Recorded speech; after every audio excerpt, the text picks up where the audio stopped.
In our handprint work, again, what came up time and again was the relationship between heritage and scientific knowledge, and how this can be integrated for ESD in school subject teaching. So if we bring heritage practices and science together, ignoring that these are often opposed as indigenous knowledge versus scientific knowledge, we found quite the opposite in curriculum settings, where bringing out heritage knowledge was really important for activating intergenerational knowledge, for example, around moving plants from the forest.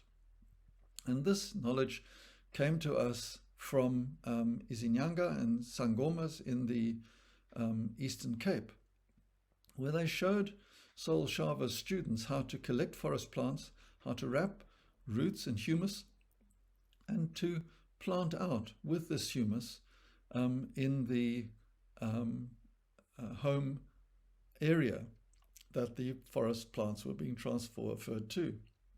Now the teachers were teaching school subject knowledge, and in this case they were teaching symbiotic relationships in plants. And the concepts that they were to teach were plants providing carbohydrates to soil fungus enabling minerals in the soil to be transferred across the membranes for plant health, and mycorrhizal hormones stimulating root growth that would assist the plants to survive a drought time.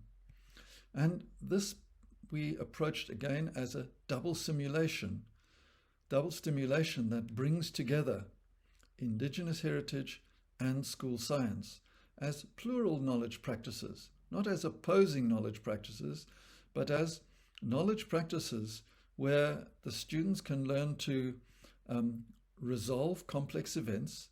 They can re-describe these for relevance.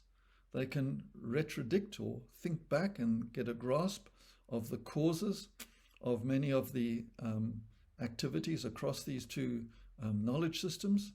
They can then eliminate and debate ambiguity and identify open explanations where these fit together, and they can make corrections in their knowledge. So drawing on this critical realism approach, the students ended up with a purpose, and they ended up carrying their knowledge into actions. And this was really important. It was a way of seeing how the students were able to feel proud of their heritage, but how the heritage became the foundation for understanding some of the scientific concepts and bringing them together into purposeful actions that they could take into their daily lives through this ESD process. And here are some of the references to critical realism and to the double stimulation work that Sanino exemplified in the Vygotskian tradition.